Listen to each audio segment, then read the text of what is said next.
Hola, ¿qué tal amigos? Bienvenidos a Culturismo Sin Límites, una semana más. Y el día de hoy estamos aquí en el consultorio de Luis Roberto Menocal. Muchas gracias por recibirnos. No, al contrario, gracias por venir. Bienvenido a Culturismo Sin Límites, ¿cómo estás? Bien, bien, gracias. Pues aquí ya entusiasmado de estar con ustedes, poder platicar un poquito contigo, con la gente que te sigue. Y pues nada, gracias por estar aquí en nuestras instalaciones. No, gracias a ti. Pues bueno, seguramente tu nombre, Arquitectura Molecular, es más conocido que Luis Roberto, ¿no? Así es. ¿Por qué Arquitectura Molecular? Mira, es una cuestión de hace ya muchos años. Yo estudiaba la carrera de arquitectura. Desde antes me dedicaba ya a asesorar gente, ya había tomado varios cursos, varios talleres, empecé muy joven en este deporte y en este medio, en el ámbito deportivo en general, desde muy pequeño. Y justamente a mitad de la carrera, pues seguía dando mis consultas, seguía tratando de hacer mis personalizados con la gente en el gimnasio y demás, y compaginar todo eso. Claro. Entonces, con mi hermana surgió esa idea de, oye, ¿por qué no tratas de hacer match de las dos cosas que estás haciendo? A final de cuentas, pues el construir una edificación pues requiere cierta labor, tener buenos cimientos, darle buena vista y que además sea resistente, y pues va con lo que haces. Y se surgió en ese momento la idea de poder generar ese nombre y hacer ese match, y por eso decidimos arquitectura molecular, porque pues a final de cuentas en este deporte es bien sabido que el uso de química es parte de este deporte en el ámbito profesional, ¿no? Claro. Oye, tienes una frase que te identifica, que es como... Sí, de hecho viene eslogan. siempre en todos mis planes. La gente que ya ha trabajado, trabaja conmigo, lo sabe, y es: si no puedes manejar el estrés, menos podrás manejar el éxito. ¿Y cómo surgió esa frase? Mira, la entendí en un momento pues justamente en mi vida he tenido algunos lapsos donde han sido complicados, pero a final de cuentas todo tiene una razón de ser que a veces no entendemos el por qué pasa. A veces nos aferramos a querer algo que suceda en ese momento, y a veces no sucede porque va a suceder algo mejor. Claro. Y entonces en esos momentos de estrés, si tú no mantienes la calma, mantienes el temple y empiezas a pensar con una manera enfocada, las cosas que tanto deseas las empiezas a bloquear. Porque no tienes un enfoque claro, porque no fluyes, porque no estás entendiendo la situación. Cuando tú empiezas a manejar el estrés, o cuando empiezas a tener más gente, más renombre, o más trabajo, o más cuestiones que te presionen, si no lo puedes controlar, pues cuando tengas mucho éxito y seas famoso o tengas mucha remuneración económica, no vas a poder controlarlo, no te va a subir el agua al tinaco y te vas a marear y te vas a perder, ¿no? Entonces es parte de lo que yo entendí y lo que quiero que entiendan mis atletas y lo tengan claro, porque a veces cuando les mandas un plan, pues empiezan a presionar, quieren ya empezarlo inmediatamente, no encuentran las cosas, ya quieren entrenar, están desesperados, tienen el evento encima y no saben cómo manejarlo. Entonces, quieren ser campeones, pero no puedes manejar lo que va antes de ser campeón, pues cuando seas campeón no vas a poder, ¿no? Claro. Entonces es parte de lo que les quiero inculcar a mis atletas. ¿Y esa filosofía la adquiriste a través del culturismo? Sí, el culturismo me ha enseñado muchas cosas, muchos momentos en mi vida. Desde que yo era pequeño, yo empecé muy chico en esto. Realmente con 14 años. Antes los cursos que daban eran AA, AAA, y así se iban clasificando en la federación. En realidad no era el culturismo como lo conocemos ahora. En los gimnasios, yo empecé igual muy joven en los gimnasios, cuestión de 12 años. Veías gente realmente fuerte, o sea, no veías a gente de la tercera edad, no veías a chicas, no veías a jovencitos, y la chica que estaba era porque estaba muy fuerte. Los aparatos eran muy rudimentarios, la música no era exorbitante, a veces ni había música, ¿no? Entrar a un gimnasio era a veces hasta como de miedo, porque no sabías lo que pasaba adentro, era algo muy de nicho, ¿sabes? Entonces cuando yo me empecé a acercar a eso, desde chico me gustaron los superhéroes, yo era fan de Superman. Recuerdo que por ahí de los 6 años salió un cómic de la muerte de Superman, y que entendí, dije, ¿por qué alguien tan fuerte puede ser tan vulnerable a la vez, no? Claro. Y empiezas a pensar cosas, aunque era muy jovencito, muy pequeñito, empieza uno a pensar, pero siempre me gustaron el poder ser fuerte, el poder hacer cosas que los demás no podían. En esa misma época, pues me acuerdo que en algunas revistas veía a Arnold y decía, bueno, esto se parece a Superman, se parece a los superhéroes, y entonces me empecé a entrar en ese contexto. Y yo, cuando vi la película de Pumping Iron, pues vi como la cara de sufrimiento de Arnold y todo eso en los entrenamientos conllevaba esfuerzo, no era nada más, está fuerte porque está fuerte, ¿no? Claro. Y en ese momento de niñez, pues no entendías lo importante que era la nutrición, si usaban alguna ayuda ergogénica, sino simplemente los veías entrenar, ¿no?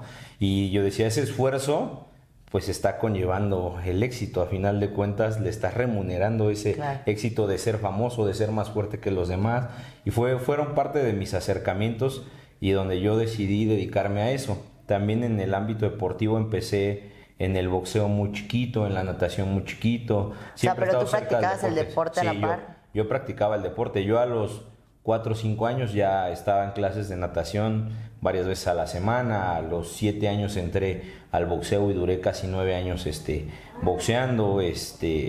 Muchas cosas. Empecé en las pesas como a los 12 años. Entonces, entre mi escuela y todo, siempre estuve cercano al deporte. Pero lo que realmente me llamó la atención ya en la adolescencia es que tu cuerpo empieza a cambiar, que empiezas a tomar otras formas, que a final de cuentas a nivel hormonal y mental empiezan a cambiar muchas cosas, y es lo que uno empieza a experimentar y me fue llamando cada vez más la atención para poderme adentrar en esto. Además que mi hermana también practicaba, era de las pocas mujeres que yo conocí que practicaba pesas en esa época. ¿Y competía? No, pero mi hermana está, de hecho a la fecha se ve fuerte, y ella pues ya tiene más de 50 años, ¿no?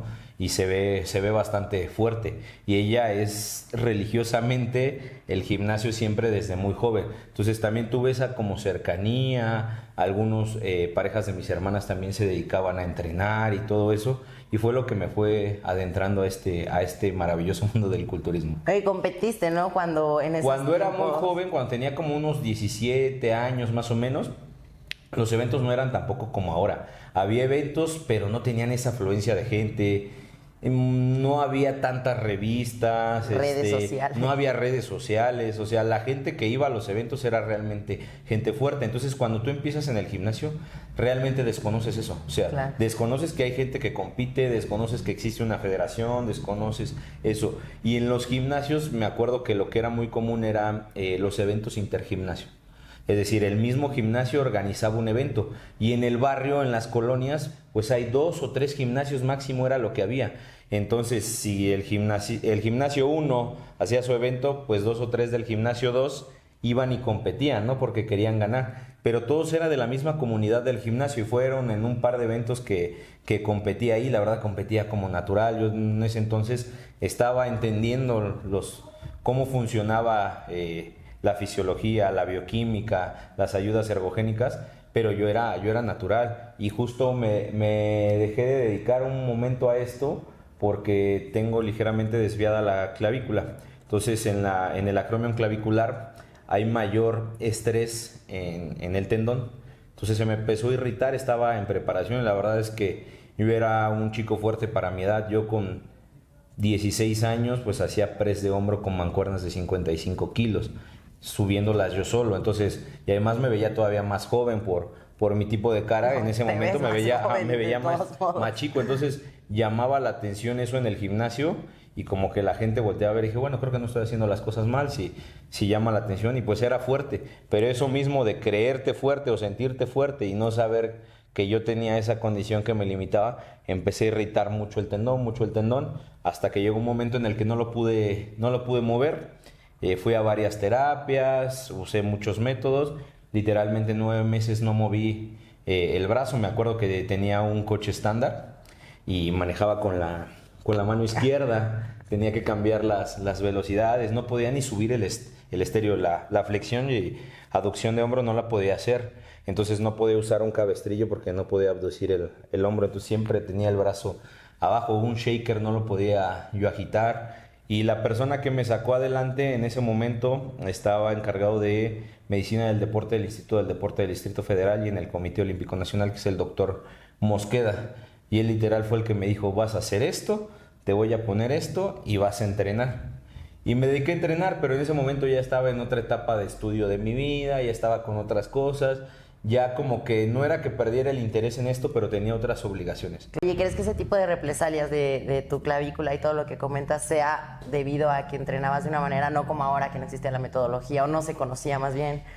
Mira, realmente yo lesiones, pues no tengo lesiones articulares, ni nada de rodillas, de codos, estoy bien. Hay veces que pues de repente entrenando pues sientes alguna ligera inflamación o algo, pero en realidad no. De hecho, cuando yo me hice la resonancia, me hice radiografías y todo, yo lo primero que pensé es que era un slap, que había sido el bíceps o alguna cuestión, pero no. Lo que analizamos, porque sacamos de los dos hombros, era que era la clavícula. Era una cuestión genética mía, que era lo que me impedía esa parte de poder entrenar de manera normal. Tal vez las cargas, yo siento que fue lo que me estresó más. ¿Por qué? Porque siempre cuando tienes cargas elevadas o cuando llevas un poquito más allá el entrenamiento, pues la técnica siempre se va a empezar a deformar. Hay mayor estrés articular. Y si yo me hubiera dosificado, tal vez podría haber seguido en esto sin problemas. De hecho, es donde más me siento débil cuando llego a entrenar, porque yo con los atletas que tengo pues suelo entrenar, con Álvaro Candia entreno, de repente con Rafael Arechiga también entreno, y cuestiones así, pues entrenamos a la par, ¿no? Nivel... Sí, pues entreno con ellos. Entonces, a final de cuentas, yo soy el que dosifico el entrenamiento, yo pongo la rutina, y pues si no lo hago yo, pues de nada sirve, ¿no? Y de hecho a la fecha pues voy, entreno, me distraigo, lo hago como un tema de recreación, pero siempre estoy anotando. De repente tomo el teléfono entre serie y noto algunas peculiaridades que suelo entender, porque si nunca se deja de aprender. Siempre que vas avanzando en esto, hay cosas que simplemente estaban ahí, pero no las habías visto. Claro. ¿No? Y al final canalizaste esa pasión ahora con tus atletas. Así, ¿no? Es. Sí, yo dije, si yo no puedo, yo tal vez no llevé mi genética lo más que podía, me enfoqué en otras cosas y no sé el futuro que podría haber tenido en esta parte. Pero algo que me apasionó más que yo dedicarme a eso es poder cambiar a la gente. ¿Por qué? Claro. Porque ya no puedes manipular solo uno. Manipulas el cuerpo y las vidas de muchas personas. No, y todos reaccionan diferente, ¿no? Y eso tiene otro tipo de capacidades. Cuando solo conoces tu cuerpo, pues te quedas ahí. Pero el saber, a ver, él no funciona así, ella tampoco funciona así, esto así. Y el ir conociendo a los atletas, descubriéndolos, descubriendo su genética. Porque hay mucha gente que dice, no, ese chico delgado no tiene genética. Pues tú no sabes. Ajá. Claro. Porque no la ha llevado al límite. Entonces cualquiera puede decir que no tienes genética si no han llevado esa genética al límite, no se ha puesto realmente a prueba. Entonces, un caso, por ejemplo, Derek Lunsford, cómo pasó de la categoría 212 a la Open en un periodo muy corto de tiempo, ¿no? Y antes de estar en las 212 tú veías a Derek y pues su físico no era algo prometedor, pero en buenas manos y poniendo esa genética a prueba, pues se puede ir escalando y llegar a otros niveles, ¿no? Oye, ¿y tú como entrenador sí puedes determinar o ver a quién sí tiene genética y quién no? El tiempo te lo va a decir. Tú como entrenador no puedes decir no lo tiene. Porque hay gente que tú puedes ver que se esfuerza mucho y está demorando mucho tiempo, ¿no? Y ya probaste distintas estrategias y ves que no avanza. Bueno, el tiempo es el que te está diciendo que no se puede, pero uno no tiene la varita hay que decir, a ver, ¿tienes? No tienes, ¿no? El tiempo es el único que te va a decir. Y hay gente que tú lo puedes ver y llegar con bajas expectativas y de repente empezar a evolucionar, ¿no? Claro. Entonces es parte de ser observador. Es un deporte que todo entra por los ojos, ¿no? Entonces tienes que estar observando y siendo minucioso en cada detalle, qué cambia, qué no cambia, si hay algún retraso, si hay alguna hipertonicidad, si él tiene cierta facilidad para desarrollar cierto grupo muscular, dependiendo de la categoría hay veces que lo tienes que frenar un poquito. Claro. Y eso es difícil, ¿sabes? Porque a veces como atleta el que te diga tienes que dejar de hacer, tienes que perder para pegarte un parámetro emocionalmente, ¿no? Y psicológicamente eso les pega a todos. El que me diga que no es porque realmente no le apasiona la ganancia de masa muscular, ¿sabes? Entonces es algo complicado. Entonces siempre decirle, oye, ¿sabes qué? Vamos a bajarle 2 rayitas y te esperas aquí tantito, es difícil. Oye, ¿crees que hablando de la genética, tener buena genética implica éxito en el culturismo? Es la llave del éxito en este deporte. O sea, ¿crees que si no tienes buena genética es difícil llegar Es muy difícil, ¿por qué? Porque tú cuando ves otro deporte, por ejemplo el fútbol, no siempre gana el mismo equipo, ¿no? Obviamente ahí depende de distintas personas, pero en el culturismo uno repite varios años. No es que llegó un nuevo, apareció de la nada y ganó. Ganó. Es raro que pase, es raro, llega a pasar. Pero si pasa es porque tiene una muy buena genética, ¿no? No, años atrás. Ajá, o se estuvo fletando mucho tiempo. Pero en realidad, si tú lo ves, es gente que repite, es gente que está ahí, que siempre está en el top 5. Hay años que gana, años que no gana, pero siempre está ahí, ¿no? Claro. Entonces, la genética es un factor determinante para poder conseguir el éxito en este deporte. Es una, a lo mejor, dura realidad, pero así es. Oye, conforme fuiste progresando y avanzando y ya relacionándote con más atletas, preparando más gente, pues obviamente empezaste a tener cierto renombre y ya no es tan fácil como decirle sí a todos, ¿no? O no. ¿Cómo seleccionas? Para empezar, ¿cómo seleccionas tú a un atleta que sí puede trabajar contigo? ¿Y cómo un atleta debería seleccionar a su preparador? Ok, mira, desde siempre he limitado mi trabajo porque siempre me ha gustado hacer bien las cosas. Entonces siempre he trabajado con un número de gente limitada. ¿Por qué? Porque no es humanamente posible poder tener la cabeza enfocada en que estás trabajando con cada persona, las fechas, las estrategias, el estar evaluando, siempre ha sido complicado. Pero yo no selecciono al atleta, yo siempre les digo, me escriben, bla, bla, bla, de hecho, en que me escriben, siempre lo primero que sale, y tú ya lo has comprobado ahora que hemos estado en contacto, es el precio, ajá. Y el precio es lo de menos, porque la consulta, pagar una consulta, hay mucha gente que dice, ay, se le hace caro, pero eso es lo de menos. Lo que tienes que hacer en tu plan es lo realmente costoso, ajá. Claro. Pero yo voy liberando mucha paja, porque hay una diferencia entre estar interesado y estar comprometido. De entrada, cuando uno busca un coach, ya vio su trabajo, ya vio sus atletas, ya se metió a sus redes sociales, ya lo stalkeó, ya sabe más o menos por dónde va, ajá.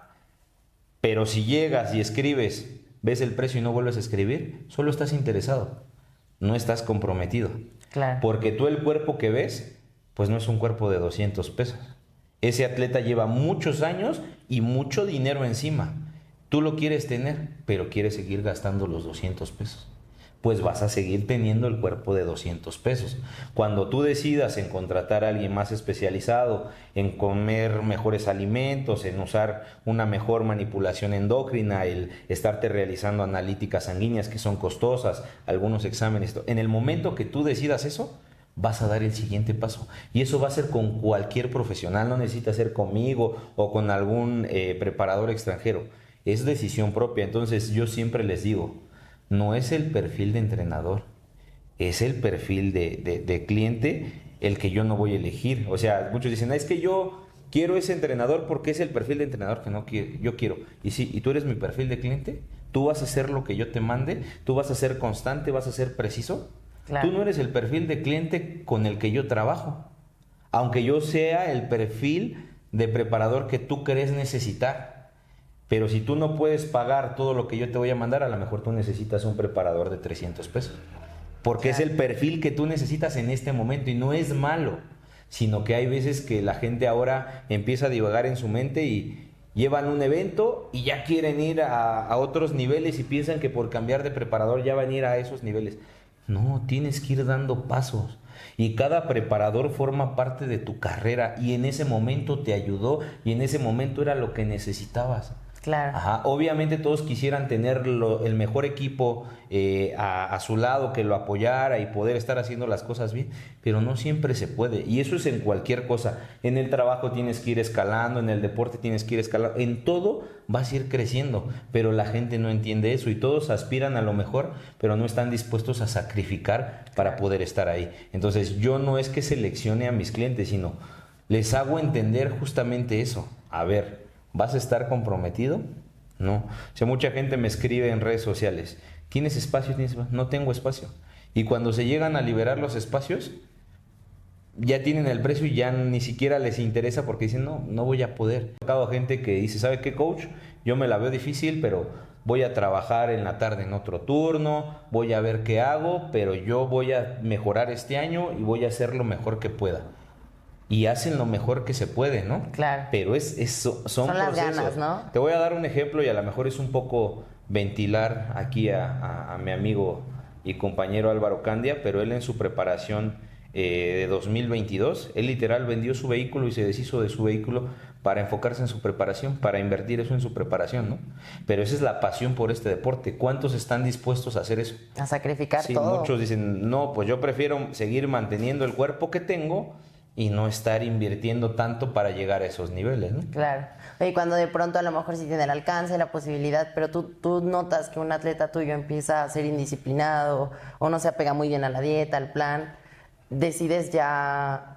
Sí, muchas veces ya no trabajo con ellos, pero se los hago saber. O sea, yo siempre les comento, mira, tú estás echando los billetes, pero al bote de la basura.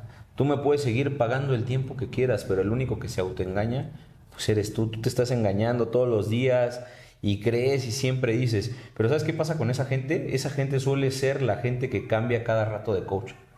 No es que no me funcionó con este, no es que no me funcionó. No, el del problema eres tú. No eres disciplinado, no te das el tiempo de que el coach te vaya descubriendo tu genética, tus hábitos. Oye, y mencionando esta parte de que tienes que experimentar para ver cómo funciona la gente y todo esto, ¿qué importancia tiene como atleta y como entrenador prepararte cierto tiempo y no solamente los 3 últimos meses para la tarima? Claro, pues es lo más importante. Yo, por ejemplo, en mi caso siempre les pido más o menos mínimo 9 meses para poder trabajar para una preparación. Hay gente con la que llevo años trabajando. Normalmente mi gente no se va. Algo que le he demostrado a mi gente es que yo siempre me voy a poner al nivel que vayan a ir.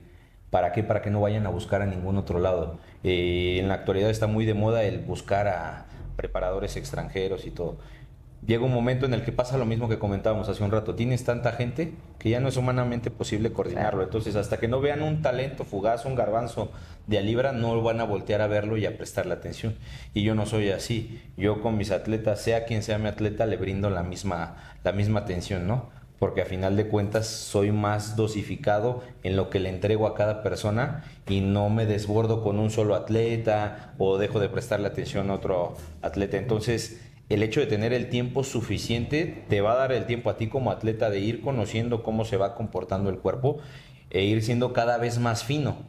Mucha gente me busca para las puestas a punto porque es algo en lo que me he especializado. Muchas veces a la mayoría se le pasa la carga, le falta carga, se borran. Entonces es algo en lo que yo he entendido. En realidad yo entiendo el culturismo de una manera muy fácil y muy simple, aunque es muy compleja.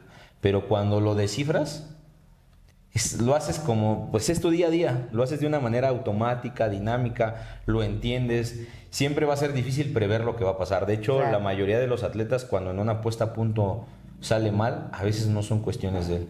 A veces es el estrés, a veces es que el evento se retrasó, a veces es que pasó cualquier cosa. Y si el evento se retrasó y tú a las 3 de la tarde estabas en tu punto cuando ibas a subir y subiste a las 6 porque se retrasó, no es culpa tuya, pero así pasa. Este es un deporte de momentos.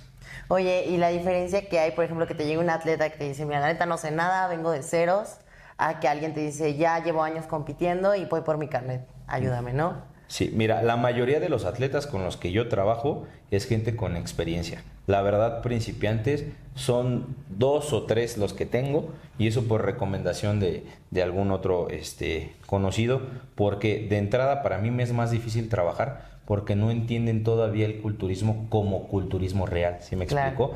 Lo están descifrando también, pero son los que más rápido cambian. ¿Por qué? Porque no han tenido ningún estímulo. Pero a mí me gusta trabajar con la gente que ya tiene cierta experiencia. Muchos dicen, sí, pero Luis tiene atletas que ya están hechos. Sí, y los cambio.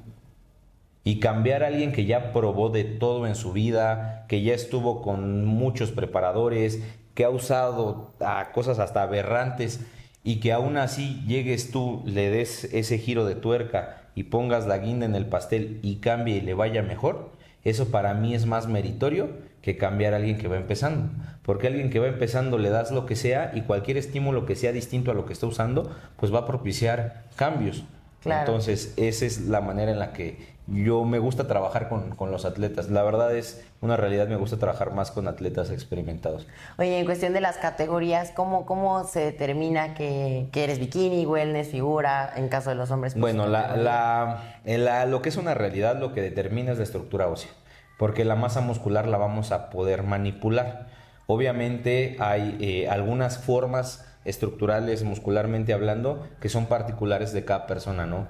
músculos más penados, músculos menos penados, ligamentos más largos o más cortos, igual los tendones más gruesos, más delgados, y eso va generando estructuras musculares distintas. Pero lo que es una realidad es que evidentemente la estructura ósea va a determinar gran parte de la inclinación de un físico por una categoría, y de ahí ya partimos por mover la masa muscular. Ejemplo, un chico con unas claviculitas así no lo puedo poner a hacer men's physique, porque tengo que desarrollarle mucho el hombro, y podrá tener unos hombros gigantes, pero probablemente su pecho, justamente por la longitud de la clavícula, no sea muy denso. Y entonces, pues sí, a lo mejor va a ganar como principiante, como novato, pero ya subiendo de nivel, pues se va a ir quedando atrás, ¿no? Claro. Y es frustrarle el éxito. Lo mismo pasa con las chicas, ¿no? O sea, no puedo poner una chica con unas caderas así a hacer bikini, porque pues le va a costar mucho trabajo. Pero una estructura mediana que se adapte, si tú vas adaptando la masa muscular, pues se puede ir adaptando a diversas categorías. Además, en el culturismo, si tú lo has visto, es ir dando saltos. Tu calidad muscular y tu densidad muscular te va a ir rotando de categoría, porque te vas alejando cada vez más del parámetro. Claro. Oye, en cuestión de acercarte a un parámetro, pues obviamente por categoría cambia toda la metodología de entrenamiento, Claro. nutrición, etcétera, ¿no? Como, por ejemplo, un Classic y otro Classic, ¿por qué entrenarían diferentes? O sea, ¿qué importancia tiene que cada quien haga un plan para él? Bueno, justamente de entrada tiene que ver mucho, como te digo, la estructura ósea, la masa muscular con la cual ya llegan conmigo, los malos vicios motores o de entrenamiento que ellos ya tienen. Porque hay gente que dice, es que yo entreno los hombros pero no se me desarrollan. A ver cómo haces una aducción de hombro, ¿no? Una abducción de hombro. A ver, vamos a aumentar el rango de movilidad, el ROM, vamos a ver cómo estás trabajando de esta manera, en este plan, vamos a ver si desarrollas más, vamos a ver ciertas estrategias, ciertos vectores de fuerza, cambiarlos, esos ángulos de trabajo, para que empieces a tener un estímulo distinto. Y ya que empezamos a trabajar sobre la marcha, ellos mismos se van dando cuenta que hay un avance, ¿no? Que los hombros que tenían ya no son los mismos, que están adquiriendo otra forma. Claro. Y ciertas cuestiones así, ¿no? Entonces, yo voy adaptando. Esto es cuando llegan a la primera consulta, el primer plan, estás a ciegas como preparador, ¿no? O sea, el que te diga que sabe qué hacer, no es cierto. O sea, tienes las bases conforme a tu experiencia y las bases de sustento científico, pero en realidad cada genética es un mundo. Ajá. Y hay gente que tiene la genética ahí, pero entrena mal. Y en cuanto empiezan a entrenar bien, ¡pum!, explotan ahí, ¿no? Entonces, el primer plan, el resultado que te da en la segunda consulta, en el primer ajuste, pues te vas a dar cuenta de muchas cosas, y es cuando realmente empiezas a trabajar. Entonces, el paso del tiempo te va a ir determinando cómo vas a trabajar con cada persona. Claro. Hay personas que desarrollan muy rápido o activan más ciertas zonas musculares, y les tienes que cambiar cierto tipo de ejercicios para que lo desarrollen menos, activen más donde están deficientes, y toda esa parte para poder generar la estructura que tú deseas que esté en tarima, que es lo que están pidiendo los jueces, ¿no? Desgraciadamente, en la actualidad, pues ya no sabes ni lo que están pidiendo, ¿no? Este año te piden una cosa, el año que entra te piden otra cosa, en 6 meses te piden otra cosa, y pues están jugando con los atletas, porque algo que se ha venido notando y que es una realidad, y más o menos pasa cada 10 años. Si empiezas a analizar la historia del culturismo, más o menos cada 10 años vuelven a querer a los cuerpos más chicos. Van creciendo, van creciendo, van creciendo, y vuelven a poner un freno. Esto es, pues aparte, pues de la economía, porque la gente quiere ver cuerpos grandes. Eso es lo que quiere ver la gente, Sí, porque ese es el monstruos. culturismo. Pero, obviamente, cuando empieza a haber fallecimientos, cuando empieza a haber complicaciones, esto deja de ser un negocio, porque lo empieza a voltear a ver la gente, pero de mala manera. Claro. Entonces, cuando empiezan a limitar las categorías por peso, por talla, para que no se deformen los cuerpos, para que sigan siendo bonitos, para que el abuso de sustancias sea menor y todas esas cuestiones. Entonces, cada cierto tiempo empiezan a meter un freno. Y justo eso, o sea, ahorita que ya tocaste el tema de la química, pues es algo que es de minucioso cuidado, ¿no? Y que a lo mejor muchos no se toman debida responsabilidad, no se hacen analítica, usan, porque lo recomendó el mamado del gimnasio. Y en cuestión de ya culturismo, pues ya usas unas dosis, a lo mejor un poquito menos, más de lo que los normales mamados lo harían, ¿no? Mira, en realidad a veces como atleta profesional llegas a usar hasta menos dosis que un atleta recreacional, pues justamente por lo que comentas. Antes, cuando yo empecé, por ejemplo, en esto, conseguir una sustancia, era peor que si fuera algo, o sea, algo muy ilícito, así era Drogas. bien complicado, sí, y todo era de uso veterinario y era así a escondidas y tenías que hasta tardar días en conseguirlo, no era fácil. Y ahora cualquiera que abra su maleta en el gimnasio trae varias cosas para poder vender, para poder compartir, para cualquier cuestión. Entonces ya están peor que dulces. Entonces, ¿cuál es el problema? Que como la gente de uso recreacional dice, bueno, tengo una ayuda, me siento un poquito más fuerte, me siento un poquito más grande, un poquito más definido, pues lo voy a seguir usando. Bueno, ahora voy a probar este. Bueno, ahora el coach me recomendó este, voy a probar este otro. Y así, y empiezan a hacer algo que no está estructurado, que de entrada no tienes analíticas sanguíneas de cómo estás empezando, ni cómo se está comportando tu cuerpo durante el proceso. Nunca hiciste un podciclo, nunca lo terminaste, no nada. No entiendes lo que está pasando en tu organismo, pero lo sigues usando de manera cotidiana, que no es un TRT, porque un TRT tiene que estar bien estructurado, ¿no? Claro. Pero en ese caso, pues ellos no lo hacen de esa manera. Entonces esa gente termina usando más sustancias que a veces un atleta ya de alto nivel. Ajá, porque si bien si tú haces una preparación, tú puedes seguir usando ciertas sustancias que entre comillas mucha gente diría que son para volumen y en realidad no. Si manipulas bien otras aristas como el agua y demás cuestiones, te puedes ver grande y verte duro, ¿no? Pero la gente en los gimnasios, por ejemplo, pues tú la ves, quieren un aspecto rocoso, un aspecto duro y empiezan, voy a ocupar fármacos que no retienen agua, sí, pero pues traes un 25% de grasa, hermano. De nada te va a servir más que para controlar la tensión arterial, que no se te dispare, ¿no? Pero no, realmente visualmente no se va a ver el cambio que se está propiciando a nivel ultraestructural, ¿no? Yo creo que esa es la importancia, ¿no? De estar con un profesional que sepa exactamente cómo vas a funcionar, porque justo esa es desinformación. O sea, ellos no saben que se están haciendo daño, ¿no? Bueno, todos se hacen daño, pero de una manera más cuidadosa. Sí, pues los riesgos siempre están ahí, siempre. Y hay cuestiones, normalmente cuando a la gente en este deporte le llega a pasar algo como lo vemos con los atletas profesionales, pues hay veces que hay algo detrás, ¿no? Claro. Muchas veces alguna patología, alguna cuestión que desconocías, algún análisis clínico que pasaste por alto, que no lo hiciste, y se va complicando, ¿no? Lo que sí es una realidad que evidentemente no es recomendable el uso y el abuso mucho menos, pero el hecho de que estés de las manos de un profesional va a minimizar esos riesgos y va a amortiguar un poco menos el deterioro de la salud con el paso del tiempo. No es que no se dé, a final de cuentas es algo exógeno que estás usando en dosis suprafisiológicas, que no es normal, que no es lo común, pero a final de cuentas el hacerlo con alguien que sabe, hacerlo con alguien que no sabe, pues sí hay mucha diferencia. Claro, y como entrenador también te enfocas en la salud de tus atletas, Claro. ¿no? O sea, cuidarles, por ejemplo, a las mujeres, ¿no? La feminidad. Sí, yo por ejemplo, con el caso de las chicas me buscan mucho porque tienen buenos cambios y siempre la cara trato de mantenerla lo más suave posible. Que no se puede mantener femenina porque eso es una realidad, el hecho de que uses sustancias. Te voy a decir así rápidamente, ¿qué pasa? Tú usas una sustancia que a lo mejor es anabólica pero no es androgénica. ¿Pero qué crees? Que todo se hace en los mismos instrumentos de laboratorio. ¿Por qué? Porque todo se maquila. Un mismo laboratorio le maquila a 10 gentes que se dedican a hacer fármaco. Entonces, pues hicieron una metenolona donde hicieron una testosterona, un enantato, pues evidentemente va a tener residuos. Obviamente las cantidades son mínimas.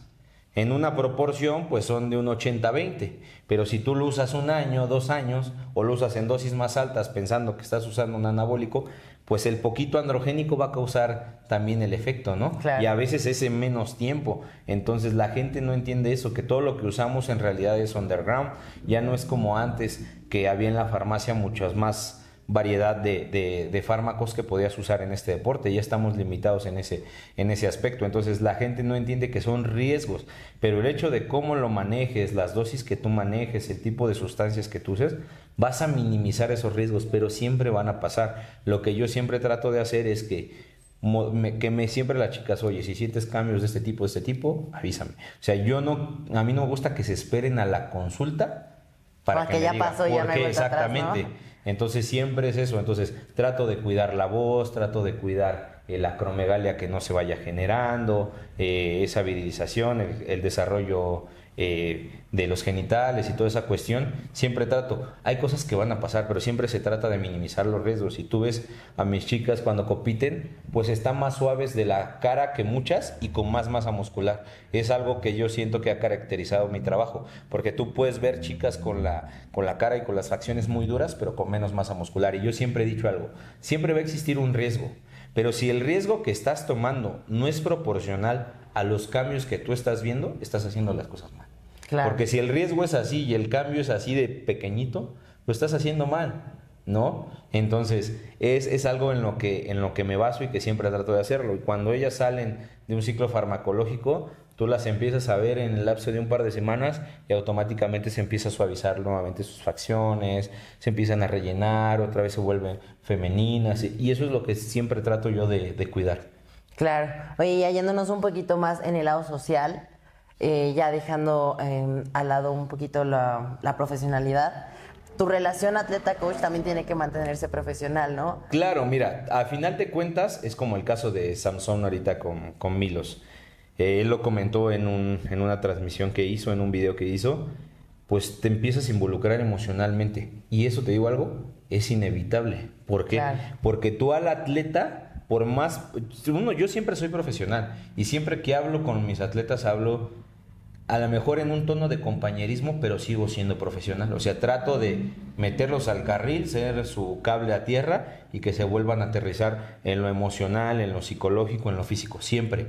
Porque si yo no soy profesional y solo me vuelco a lo emocional, les doy en la torre completamente. No, tienes que mantener una postura exactamente. de líder, ¿no? Entonces, siempre trato de que ellos me tengan la suficiente confianza para recargarse en mi hombro, pero que sepan que yo nada más les voy a dar un par de palmadas y tienen que seguir adelante, no los voy a arropar, ¿sabes? Claro. Entonces siempre trato de meterlos a ese carril, pero sí es importante involucrarte. ¿Por qué? Porque a veces no entiendes el contexto. A veces es que no avanza, pero a lo mejor tiene problemas con su pareja, tiene problemas en el trabajo, tiene diversos problemas, y cuando tú no los entiendes, pues él se frustra y tú te empiezas a frustrar. Pero cuando entienden el resto del contexto, empiezas a buscar distintas estrategias para poder destrabar esa pausa que están teniendo en el desarrollo y poder seguir avanzando. Pero necesitas entenderlo. Claro. Si no, tampoco eres el psicólogo y que vienes y que te llenen de problemas, porque tú tampoco estás para cargar un costalito de problemas que no son tuyos, ¿no? Pero cuando ves que algo está pasando, uno lo detecta. Como te comenté hace un rato, aquí todo entra por los ojos. Uno tiene que ser bien observador, súper observador. ¿Vale? Entonces Claro. es así esta cuestión, pero es parte de... Terminas emocionándote y los agarras en un momento vulnerable porque las hormonas alteran mucho las emociones. Mucho las emociones. Entonces, si tú no estás... A mí me ha tocado atletas que pues tú los ves grandes, fuertes y que se te desmoronan y se te ponen a llorar de la nada. Sí, vas De a la nada, mosca ¿no? y ya lloras. Ajá, entonces, pero es pues parte del uso de algunas sustancias, ¿no? Claro, oye, pero ¿cómo mantienes esa pequeña, o sea, no sobrepasas esa pequeña delgada línea entre no somos amigos, soy tu preparador? Porque hay quienes ya se involucran más y ya son amigos, ¿sabes? Sí, mira, yo sí suelo tener amistad con mis atletas, pero, por ejemplo, no me involucro en cosas que no me interesan, ¿sí me explico? Entonces, mantengo esa línea en ese aspecto. Por ejemplo, tú te involucras en cosas mías, pero pues no compartes cosas con mi familia, no sabes cosas de mi familia, no sabes otras cosas que no sean de mi trabajo que yo vengo haciendo o de cómo yo me siento en ese momento yo. Claro. Lo mismo contigo, a lo mejor tú te sientes triste y a lo mejor me comentas aquí, pero yo no sé si tu tío, si tu primo, si te pasó esto, porque no me interesa y debe de existir ese respeto, porque hay cosas que también son privadas. Hay muchos coaches que llegan y son invasivos. Te empiezan a preguntar cosas que no tienen que ver con el plan, que no tienen que ver con el objetivo que tú tienes y empiezan a ser invasivos y eso está mal. Debe de existir un respeto, porque a final de cuentas es como si tú vas al médico y a lo mejor tienes cualquier afección, pues tienes que ser honesto en ciertas cosas, ¿no? Porque si no, pues no te alivias. Claro. Pero no le vas a contar tu vida porque ya le pagaste la consulta, él te brindó un servicio y hasta ahí quedó. Entonces esa honestidad tiene que tener ciertos límites porque hay cosas que no hay que transgredir, ¿no? Y es parte de lo que yo mantengo. A mí la gente sabe que me puede pedir ciertas cosas y cosas no por mi manera de ser. Claro. Yo soy una persona cordial, soy amable, soy atento, pero también soy reservado en muchos aspectos. Entonces la gente entiende esa dinámica conmigo. Les cuesta irme descifrando, porque al principio piensan que las cosas van a ser más amables conmigo y no lo son. Y luego dicen, el coach es bien duro, es bien fuerte. Y luego ya me empiezan a descubrir en otros aspectos. No, pero sí es a todo dar en este aspecto, ¿no? Pero es parte del momento en el que se requiere. No puedes, o es como una caja de herramientas, ¿sabes? O sea, no puedo usar un perico para clavar un clavo, porque no, necesito un martillo, ¿sabes? Entonces hay momentos donde les tienes que dar un abrazo, hay momentos donde tienes que decir, ¿sabes qué? No te voy a ver, estás haciendo las cosas mal, etcétera, porque tiene que ser así, no puede ser todo el tiempo el mil amigos, el buena onda, ni todo el tiempo el que estés frunciendo el ceño, ni nada. Aparte pierdes objetividad. Claro, sí, te empiezas a ir por la parte emocional. Y es importante que también escuchen a un profesional que lleva muchos años y que pues tu trabajo te respalda, tus atletas, todo. Porque pues me ha tocado a mí en lo personal, perdón, escuchar atletas principiantes que el coach busca meterse a esa vulnerabilidad y de ahí como que empieza a manipular, ¿no? Sí, no. Entonces, de hecho, ahorita que dices esa parte de los coaches, es muy común esa parte de, incluso hasta para venderles cosas, para decir, o sea, se acaba de bajar un evento y le fue mal, y ya quieres que compita en el de la siguiente semana, pero le fue mal porque le faltaban 15 semanas de preparación, no porque fuera un error en la puesta a punto, y tú como coach por quererle seguir cobrando, vendiendo, a fuerzas quieres que se suba en lugar de decir, oye, ¿sabes qué? Vamos a replantear, vamos a seguir trabajando, pero vamos a esperarnos unos 3, 4 meses, vamos a hacer esto, vamos a hacer aquello, o descánsate un ratito y vamos a ver que es parte de, ¿no? Y hay veces que tú te aprovechas, bueno, yo no, en mi caso no, pero muchas veces los coaches se aprovechan de esa parte, como bien lo comentas, y pues el único ahí fregado es el atleta. Y es que muchas veces, o sea, aquí casi no se toca ese tema, pero ha sido muy controversial los charlatanes, o sea, que ni siquiera son coaches y se meten ahí. O sea, una recomendación que le darías, hay mucha gente de nuestro público que va empezando, que justo nos ve para informarse de lo que no sabe. ¿Qué consejo les darías para que digan, no, pues esto está bien, esto está mal y tengo que tomar en consideración esto para un coach? Mire, hay muchos focos rojos. De entrada, por ejemplo, me he enterado de gente que ya lleva atletas profesionales y el coach va y se presenta. Oye, yo te ofrezco mis servicios. Oye, yo me dedico a esto, yo te preparo, es más, no te cobro. Ese es un principal foco rojo, porque uno no va, como te comento, al doctor y el doctor le regala la consulta. Claro. ¿No? Entonces, ese es un principal foco rojo, el hecho de que no te cobren, de que te hagan un descuento, ese es el principal foco rojo. Ellos quieren algo de ti. Y el hecho de que vayan y te busquen, ellos quieren algo de ti. Si ven a alguien con talento, me enteré de un coach que está teniendo renombre y que anda haciendo eso por ahí y va buscando chicas y chicos para ofrecerles sus servicios. De entrada, si tú vas con alguien, es o porque lo conoces o porque alguien te lo recomendó. Y sobre todo en tema de salud y en temas legales, uno no se mete a internet y busca abogados en línea. No, porque te generan desconfianza. Necesitas que alguien te lo recomiende. Lo mismo pasa con un médico. Necesitas ver que está en un lugar establecido o que te lo recomendó alguien más o alguna cuestión así. Entonces no ves al médico que va y va dando tarjetas por ahí, por allá en la calle como si fueran volantes. No es así. Entonces, como coaches, muchos coaches que se acercan en los eventos o que hacen eso, pues de entrada, pues no eres tan bueno como dices decir. Sí, les interesa porque el dinero, cuando ¿no? el cliente, exactamente, porque o la fama o el renombre que puede tener, si el atleta tiene más o menos talento, pues la va a armar y me va a levantar y me va a impulsar a mí. Pero cuando el atleta que está cabrón, que se ve bien, que tiene ya renombre, que ya tiene una carrera, va y te busca, entonces sí te está buscando por tu trabajo y entonces es que tú estás haciendo las cosas bien. Claro. ¿No? Y eso es un foco rojo, el hecho, como te comento, que te quieran regalar algo, que te quieran cobrar menos, que ellos vayan y te ofrezcan sus servicios, es el principal foco rojo. Sí. Oye, ¿y qué tienes que hacer? O sea, acercarte a quien. Hay muchos que no saben, o sea, real no saben. Mira, en la actualidad, pues las redes sociales te confunden.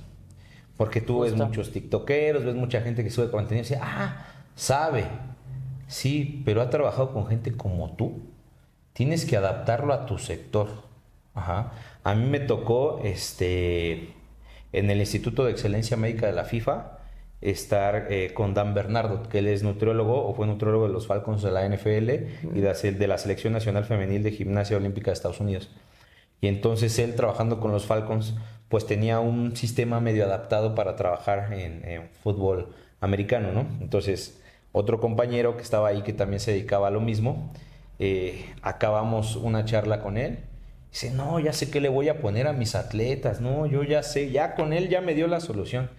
Y le digo, sí, cabrón, pero sus atletas son la mayoría de raza afroamericana, miden 1,90, pesan 120 kilos, y tú con los que estás pues son latinos, son de 1,60, 1,70, pesan 70 kilos, pues no es el mismo, o sea, no es ni el genotipo, ni el fenotipo, ni las estructuras, ni la masa muscular, ni cuestiones de usos y costumbres alimentarios, ni nada, no puedes usar lo mismo. Claro. Tienes que tomar algunos fragmentos de lo que él, con base en su experiencia, ha hecho, y adaptarlos y bajarlos a lo que tú haces. O sea, nadie tiene una receta, tú tienes que adaptarlo a tu población. Entonces, muchas veces tú tienes que entender, a ver, ese coach está trabajando con ese tipo de atletas.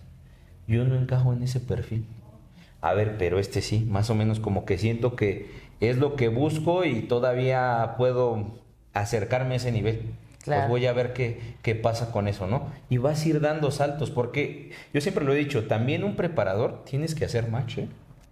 Porque yo algo que comento y lo he comentado en algunos podcasts también es, puedes tener a alguien súper talentoso, un atleta súper talentoso, y al coach más cabrón que puedas conocer, pero si no hacen match, no fluye. Sí. Y a lo mejor el resultado se ve limitado. Y puedes tener un atleta que pues medianamente tiene talento y un coach que medianamente es bueno, pero hacen match y los resultados pueden ser más prometedores, porque la relación sí importa. O sea, si te llevas mal con él y demás, pues eso suele pasar, ¿no? Claro, oye, y en cuestión, por ejemplo, de valores, de decir la lealtad, y sabes que yo no quiero estar contigo, gracias por tu trabajo, ¿cómo crees que se deben despedir? Mira, yo siempre me ha tocado a mí varios casos, por ejemplo, de chicos donde han estado incluso con gente que yo conozco, ¿no? Entonces siempre me escriben, ¿no? Y les pregunto, ¿estás con algún preparador? No, ahorita no, me llevaba fulanito tal. Ah, ok, ¿cuándo te dejó? De hecho, normalmente cuando me escriben por redes sociales, yo les mando un mensaje. Siempre tengo mensajes predeterminados porque a mí me ahorra tiempo, ¿no? Y donde dice, si ellos no tienen mínimo 12 a 15 semanas de haber terminado una preparación con su coach, yo no los puedo atender. Por ética, de entrada, ¿no? además de ética, yo no voy a resolver errores de otras personas. Porque es normalmente cuando te buscan. Porque ya el otro hizo un cagadero, con perdón de la palabra, y quieren que tú le soluciones. De entrada no es tu responsabilidad, era responsabilidad de ellos dos. Y segundo, por ética y por respeto, sea cual sea el resultado que hayas tenido, tienes que agradecer porque en su momento te ayudó, ¿no? Claro. Entonces yo siempre les digo, ¿sabes qué? Habla con él, deja que pase el tiempo, hazte unos análisis, que él te ayude en lo que tienes que hacer y entonces vienes conmigo, ¿no? Entonces es un proceso así. Aprovecho el tema porque yo sé que este podcast lo ven varios y hubo por ahí conmigo el año pasado un tema controversial cuando llevé yo a Pamela y que ganó su Carnet Pro. Ella estaba con otro preparador, pero ella me había buscado antes. O sea, me dijo, ¿sabes qué? No me siento cómoda con mi preparador, siento que no me está prestando la atención necesaria, siento que no estoy avanzando, ¿me puedes asesorar? Y le dije, sí, pero ahorita no. Haz tu evento y ya. Me volvió a contactar y me dice, ¿sabes qué? La verdad es que ya se está desentendiendo, siento que voy mal. Y le dije, mira, lo ideal es que si llevas años trabajando con él y estás luchando por un carnet, él esté ese día ahí. Y ella me dijo, ¿sabes qué? Tienes toda la razón. ¿Pero qué pasó? Faltó una semana más y se desentendió todavía más. Entonces yo la vi y literal vi que estaba por mal camino. Ella ya a final de cuentas ya me había pagado su consulta porque ya había venido conmigo mucho antes y yo la había dejado en stand-by hasta que pasara ese evento. La dejé en stand-by hasta que pasara ese evento y ahí en el evento vi que no iba muy bien, es el día del pesaje y todo, y le hice los ajustes para que lograra su objetivo. ¿Por qué? Lo hice porque a final de cuentas ella iba a ser mi atleta ya. Claro. Ya había venido una consulta. Y dos, pues si ya estaba ahí, ni modo que su proceso, teniendo posibilidades de ganar el carnet, yo no la ayudara. O sea, sería también muy poca madre de mi parte echarle a perder todo el trabajo, independientemente del otro preparador, independientemente de ella, ya estaba ahí. Nada más era hacer los ajustes finos y no le iba a dejar a la borda, ¿no? Claro. No, y aparte es una chica que le echa muchísimas muchas ganas ganas y mucho corazón a lo que hace. Sí, es muy comprometida. Oye, pues ya por último, que se nos agota el tiempo. Sí. Dime qué significa, con tus propias palabras, qué significa el culturismo para ti. Pues es una pasión, porque a final del día, si no te apasiona, no entiendes el culturismo. Te tiene que apasionar. Claro. Yo cuando me dedicaba a la arquitectura, me gustaba, me encantaba, era muy bueno, salí publicado en algunas revistas, gané algunos premios con algunos diseños de edificaciones y de algunos muebles, pero no me apasionaba. No sentí esa vibra de el querer hacerlo todos los días. Claro. Y cuando lo entendí, dije, no, aquí no está mi camino está acá. Y retomé esta parte del culturismo porque te tiene que apasionar, porque a veces se vuelve aburrido, a veces se vuelve tedioso, a veces se te cruzan muchas cosas y dices, no, ya estoy harto de hacer lo mismo todos los días. Pero esa pasión es lo que te saca a flote para seguir en esto. ¿Ha sido porque amas lo que haces? Sí, claro. Y es algo que siento que les reflejo Sí, a ellos porque ellos lo entienden. O sea, yo un cierre conmigo y ellos lo han visto. No es te mando una semana antes el cierre. Ellos ven que estoy mandando mensajes a las 3, 4 de la mañana, como van pidiendo fotos, pidiendo avances, Claro. porque necesito hacer ajustes finos. Y para mí pues es difícil porque dejas tiempo de pasar con tu familia, de dormir, de descansar, pero porque te interesa que ellos logren el éxito. Porque a mí, pues atletas pueden pasar por aquí muchísimos. O sea, el hecho de que no me lleve una medalla con uno, a mí no me repercute. Pero que él se la lleve, sí. Claro. Porque yo ya aporté algo en su vida. Y a mí, pues atletas pueden pasar muchos, pero él es un único atleta, es una única carrera, él es una única persona, él solo tiene esa oportunidad en su vida de hacer su carrera. Yo tengo la oportunidad de trabajar con muchos en muchas carreras. Ajá, entonces, siempre el aportar eso positivo, pues a mí la verdad es que me llena de satisfacción y pues la prueba está que muchos atletas que tienen renombre en la actualidad, pues estoy trabajando con varios profesionales, con Álvaro Candia, con Rafael Arechiga, con Pamela Trillo, con Fernanda Laguna, con Alejandra Ayala, que ella es argentina, también es profesional, con Samuel Zapata, que él es de Europa, también es profesional. A él lo hice prácticamente de cero, desde ganar un regional, ganar la Copa de Valencia, ganar el Big Man Weekend, ganar su carnet profesional en Rumanía, a él en todo el proceso. Igual con él ya llevo tiempo trabajando y también en la actualidad vamos a empezar a elaborar justamente esta semana, que ahí se los voy a dejar en stand-by con una chica que ya estuvo clasificada a la Olimpia.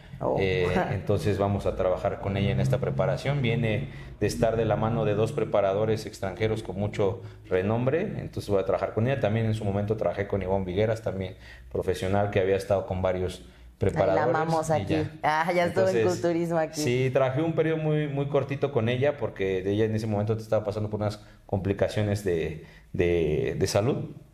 Pero pues nada, ahí estamos al pie del cañón con esos y otros atletas que tenemos. Y digo, bueno, si me busca ese tipo de gente que ya tiene cierta edad, ciertos años en esto, cierto nivel, pues digo, supongo que estoy haciendo las cosas bien. Claro.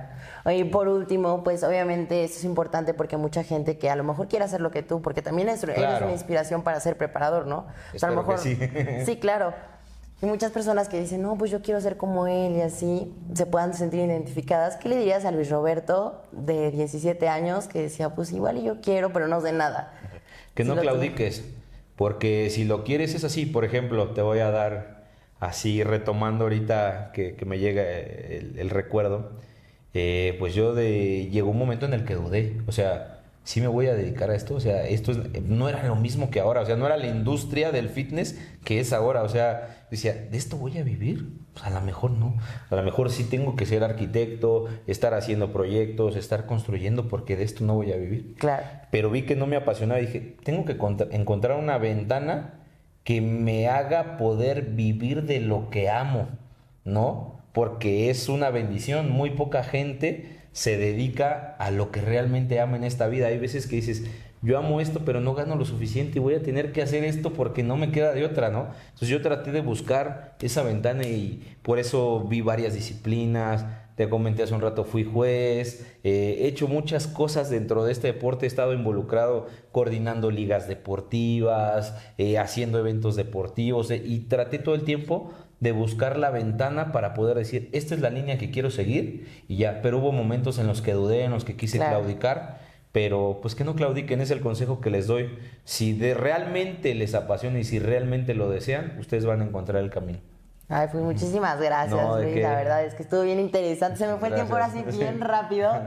Muchísimas gracias. ¿Cómo te pueden...? Bueno, yo sé que te tienen que mandar mensaje y esperar hasta que haya espacios, pero ¿cómo te pueden encontrar también para enterarse de tu trabajo? Pues sí, en redes sociales, por Instagram y Facebook como Arquitectura Molecular. En realidad soy una persona que no sube mucho contenido, que no sube muchas fotografías. De hecho, pues llevo muchos atletas, pero esos atletas que yo asesoro no subo fotos de todos. Una, porque por respeto, y dos, porque subo las fotografías donde considero que ya los atletas tenemos esa confianza, ¿sabes? De exponer Claro. el trabajo en el que estamos trabajando. Entonces, no subo de toda la gente con la que trabajo, asesoro a algunos artistas, a otro tipo de gente. Siempre me dediqué también al ámbito empresarial, pero pues soy muy reservado en ese aspecto. Pero pues ahí me mandan un mensaje o así, nada más sean pacientes, porque si no contesto no es porque no quiera, sino que me suelo dar el tiempo siempre para estar tranquilo